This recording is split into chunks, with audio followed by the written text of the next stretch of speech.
Okay, we're going to take a 14mm socket and remove this brace here on the top. Okay. There's 2 bolts on each side that need to be removed. And you can remove this brace easily after the bolts are removed. Okay, next we're going to use an Allen wrench and remove the cosmetic cover. There's 3 screws here that hold it on. Okay, after you remove these 3 screws here, there's 2 little clamps underneath that you have to just pull up and the cover will remove.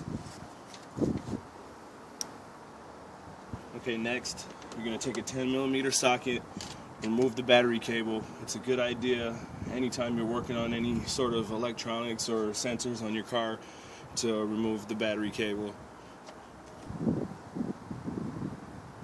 Next, with the same 10mm socket, we're going to remove the 2 bolts to the top of the airbox and lift it off carefully.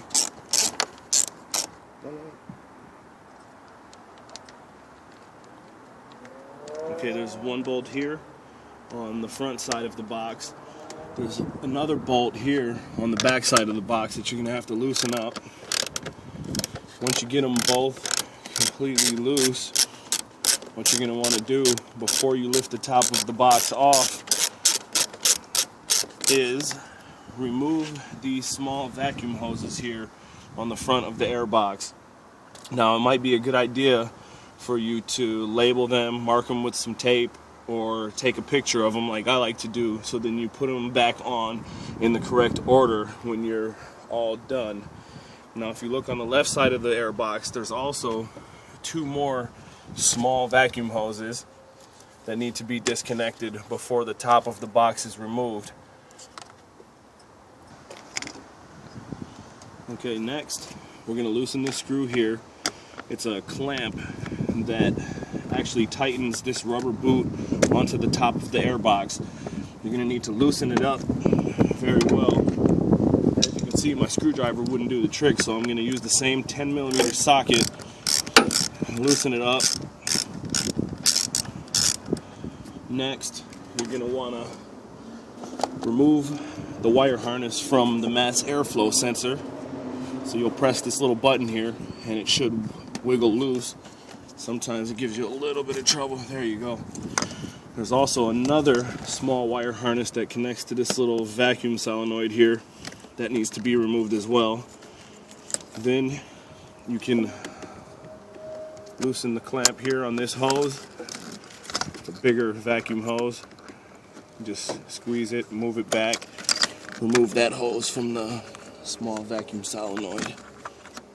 Next, you're gonna lift up gently on the top of the airbox and wiggle it out of this boot here.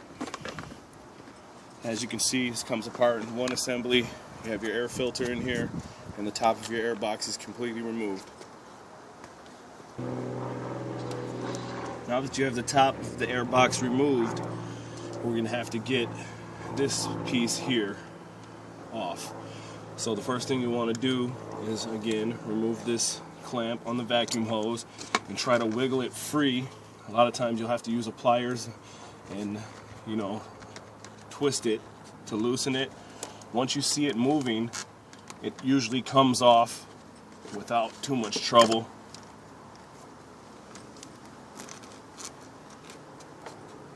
It takes a little bit of persuasion, but these things are meant to seal tightly so there's no air leaks.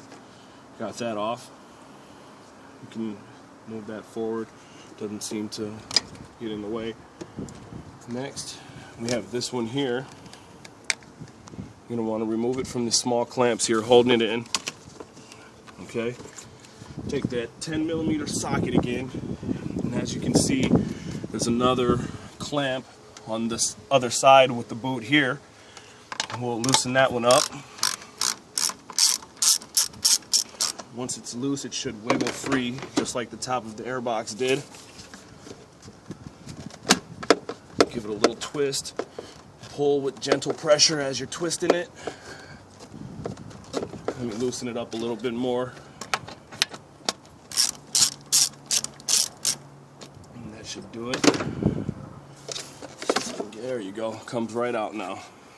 Now this comes out as a whole complete assembly. You can just set it to the side as you did the top of the Airbox.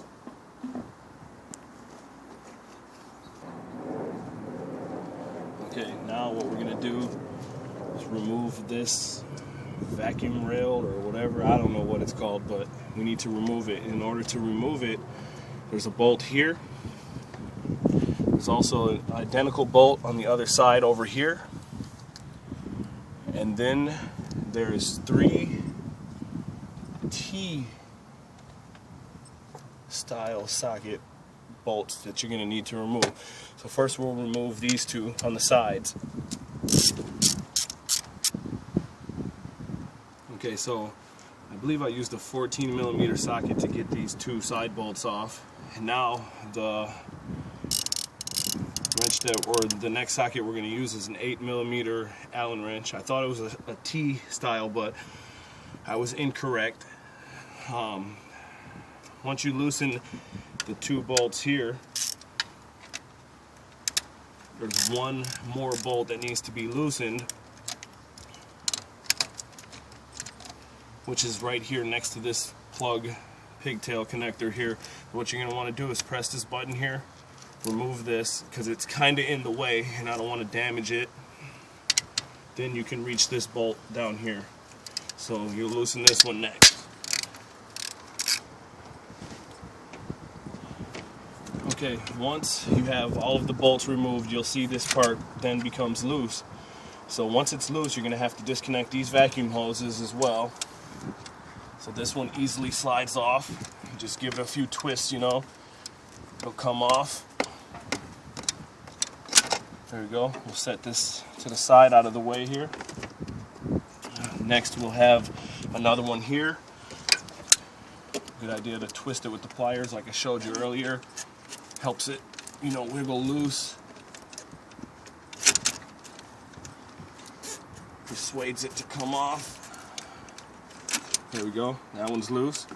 Now we have a small one that connects to this little device here. You can pull that one off. If you take a look on this side, there's also some sort of grounding wire that connects to this rail. So we can remove this vacuum hose here, connect it to this little device here. Unplug this pigtail here. There's a button on it. Should let it come loose. Okay, actually you pull up on the button on this one. You don't press it like a normal one. Just pull up a little bit and it comes loose. Now you can see this entire rail here can be folded backwards and out of the way. Actually, we can disconnect this one as well just to get it out of the way. Remember, like I said earlier, it's a good idea for you to label these so you know where they go. Okay, so next what we have to do is remove this plenum. So in order to do that, first thing you're going to want to do is remove this pigtail connector from the sensor here. Again, it's the push button style where you push it, wiggle it a little bit, it comes loose. There we go, as you can see. Next, you're going to take your trusty pliers again. I like to use needle nose pliers. They seem to work a lot better for me when I'm doing jobs like this. You can loosen this clamp here, slide it back out of the way, and then you're going to want to loosen this one as well and take it off. Sometimes, like right now, you'll see there's going to be some antifreeze that comes out of here, but it's perfectly fine. You'll lose a little bit, but it's not going to continue to leak. See, it stops on its own. Sometimes a bit more comes out, but it's nothing to be worried about. Next, we're going to remove this hose here on the top. Some of these are, you know, loose enough where you can actually squeeze it with your fingers and make it a lot easier. Give it a twist. A little wiggle. Wiggle, wiggle, wiggle. Pull it off, and you're good to go.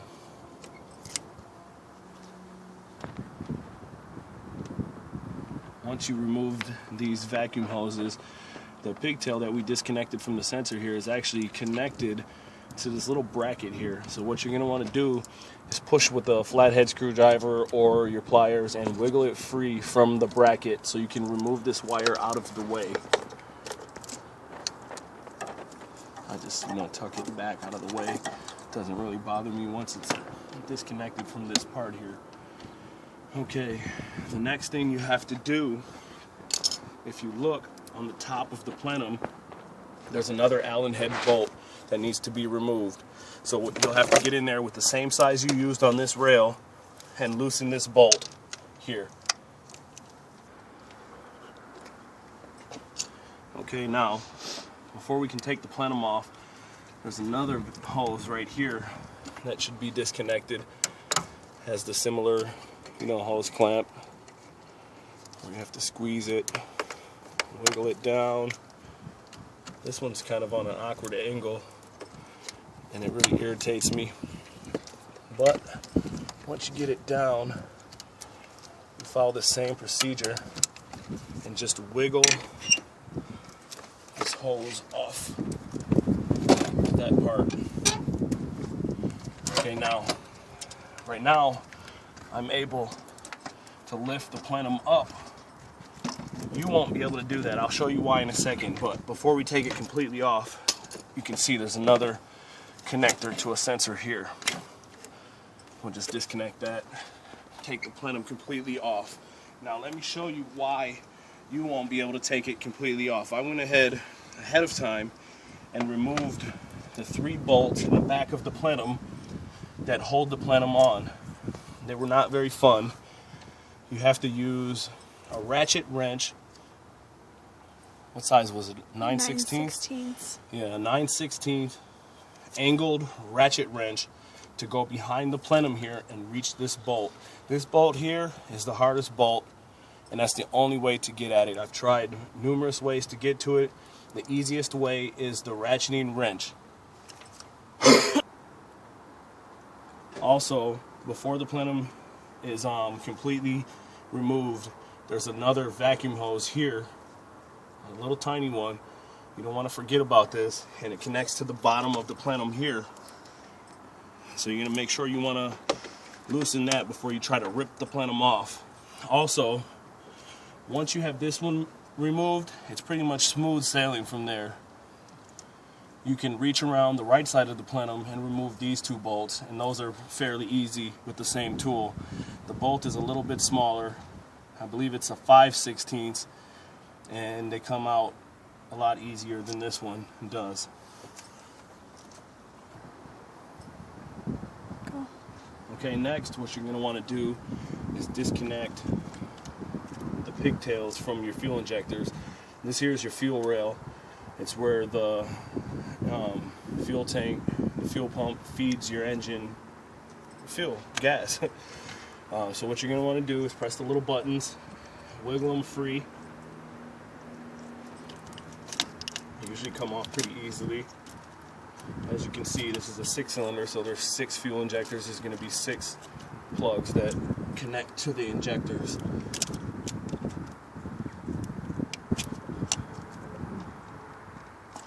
Okay, now those are removed. So what we'll have to do is now move the fuel rail out of the way. And in order to do that, you can see there's a bolt here, a bolt here, a bolt here, a bolt here, and then there's 1 bolt here that holds the entire rail to the actual manifold. For this bolt here, I'm using a 12mm socket to loosen it. Go ahead and get that one completely loose.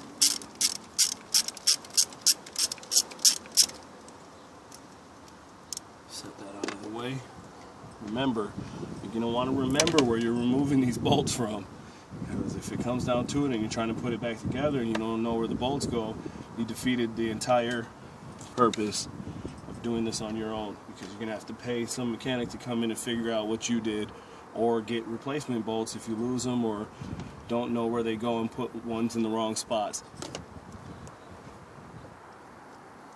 Okay, now for these 4 bolts, I'm going to switch back to my 10mm that I used earlier to disconnect the battery and the airbox. And go ahead and loosen these up. After you loosen these, you'll see that the fuel rail will come completely off.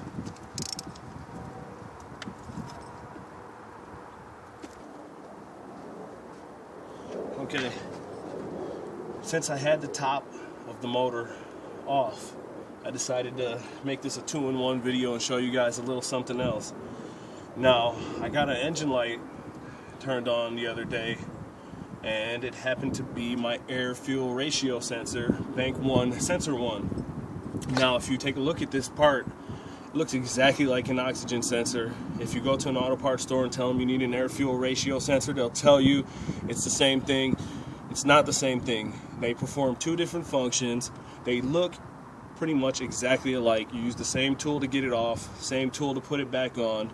They both screw into your exhaust, but they are definitely 2 different things. So if they want to argue with you at the auto parts store, just let them look dumb and get the part you need. Make sure you get an air fuel ratio sensor. Bank 1, sensor 1 is going to be located in the back of the motor here. Now, I tried to get to it from underneath the car, and it's in such a crazy spot, it was impossible for me, so I gave up on it. Now, when I took the plenum off to change the knock sensor, I realized that the air fuel ratio sensor was right here, right behind the motor right here. As you can see, there's a pigtail here. It plugs right into it, and then it screws into the side of the rear exhaust manifold, or the left side bank 1, sensor 1 manifold. Now, I did have to get a special tool. Let me show you what it looks like. This right here is going to be, it is called an oxygen sensor tool, removal tool, or installation tool, whatever you want to call it. As you can see, it's basically a socket with a channel, you know, drilled out of it, or cut out of it, sorry.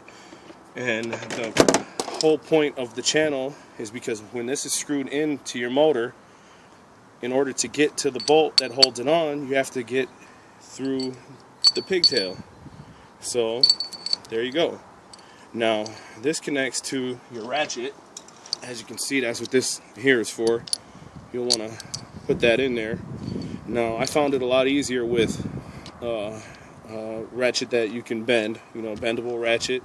And a lot of times these are actually seized into the manifold, so they don't come out very easily.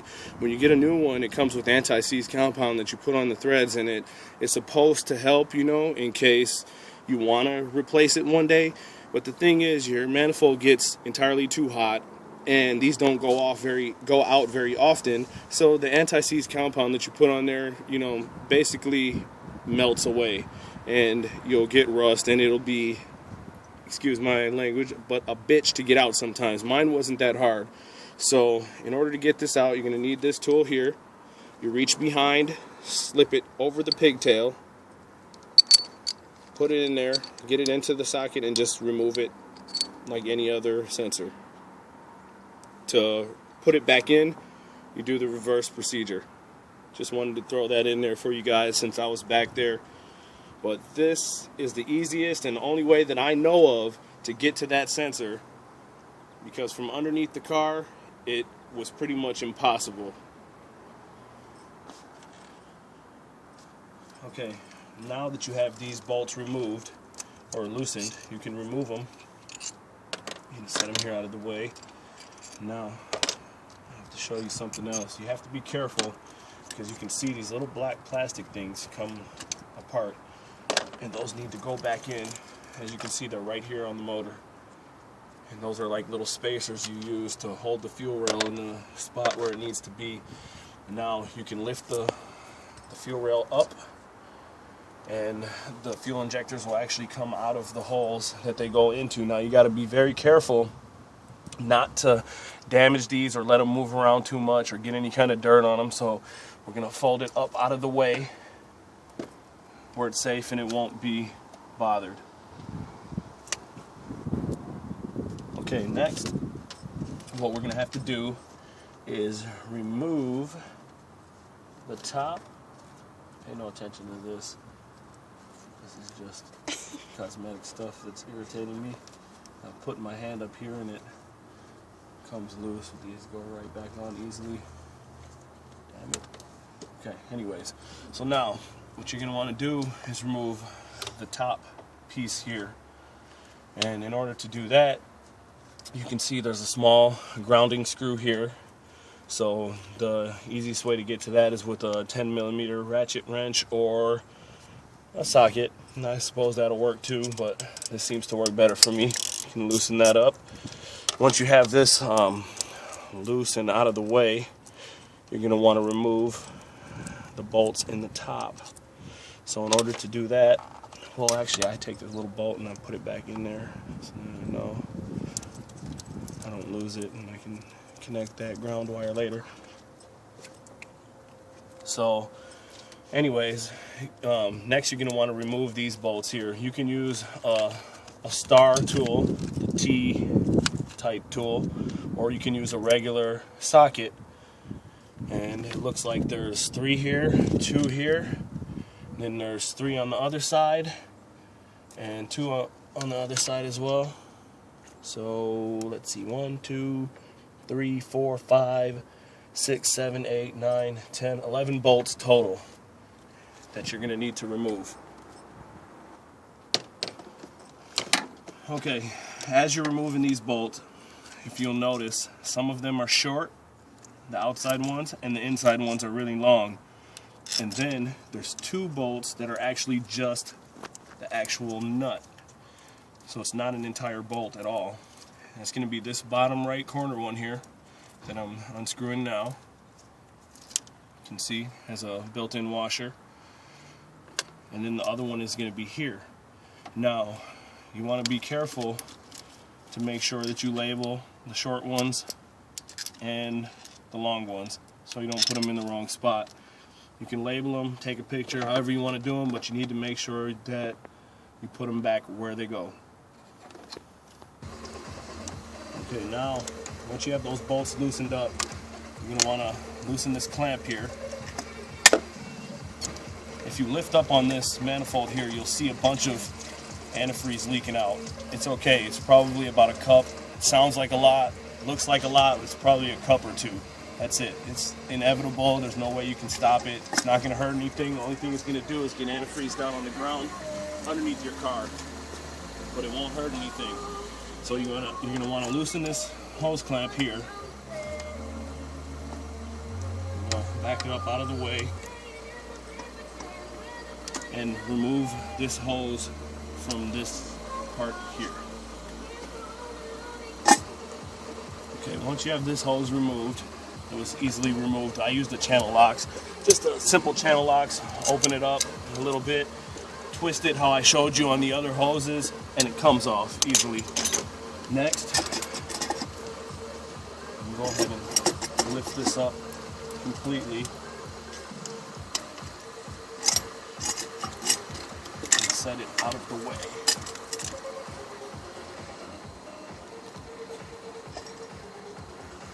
Now if you look inside here, you can see this is where the antifreeze was coming from when I lifted up the intake. Okay? Now what you're going to want to do to get to the knock sensors, remove this hose here. There's 2 clamps and the knock sensors are directly underneath it. You can see one here. This is the harness. There's 1 knock sensor here, which would be bank 1, sensor 1. Second knock sensor here, bank 2, sensor 2. So let's go ahead and get this hose off and I'll show you where to go next. Okay, so again, I used the channel locks, wiggled it a little bit, came off fairly easily. Same thing on this side, just wiggle it a little, pops right off. Some more antifreeze is going to come out. Like I said, that's normal. It's perfectly fine, it's not going to hurt anything. Okay, and then as you can see right here are your 2 knock sensors. The reason I'm so good at this is because I had to replace one already, as you can see. Now, when I was researching the knock sensors, it said that you should just go ahead and change the wire harness as well. Now in my case, I wasn't going to because I didn't want to spend the extra money, but when I opened it up, I could see that my wire harness was shit as well. You can see all of the oxidation buildup, and the wires are, you know, breaking and cracking, and the whole thing is just brittle. You can hear it crunching in your hand. It's a piece of junk. This part costs $20 to $35 depending on where you get it from. I got an actual Denso one for, I think it was 26 bucks on eBay. So you might as well just change it so you don't have to open up your entire motor again. You know, like I said, I didn't want to do it because I didn't want to spend the extra money, but you're gonna want to do it. Trust me. Okay, now the harness connects to the knock sensor with the push button style pigtail again. So you're gonna want to push the button and pull the harness off of the sensor. Okay, once you pulled it off, the easiest way to get this knock sensor off is going to be to use, pause it. Okay, as I was saying, the easiest way to get the harness or the knock sensor off is going to be giant channel locks. As you can see, got one of these for 10, 15 bucks at the local auto parts store, hardware store, whatever. You know, you slide it to the right size that you need it, put it on to the knock sensor, and just turn it out like you would do any other kind of screw. Okay, now I did have to bang it with the hammer a couple times to loosen it up. It loosened up. Now I can just unscrew it by hand.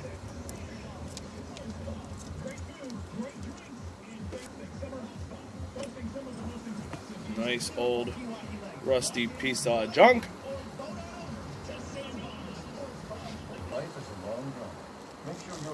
Okay, now I opted to go with the original equipment, Denso, because that's what Toyota uses. It seems to be a very reliable part. I like to use them, and honestly, it was cheap. On eBay, I got it for about 75, 80 bucks, something like that.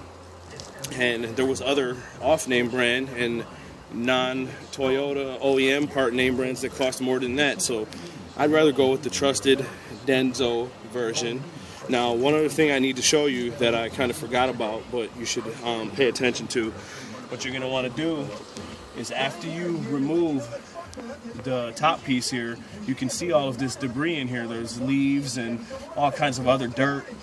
Usually I would stuff some paper towel in these holes here to prevent anything from going in there, because that would be a nightmare if you got dirt, leaves, or anything like that inside of your motor. So make sure you do that.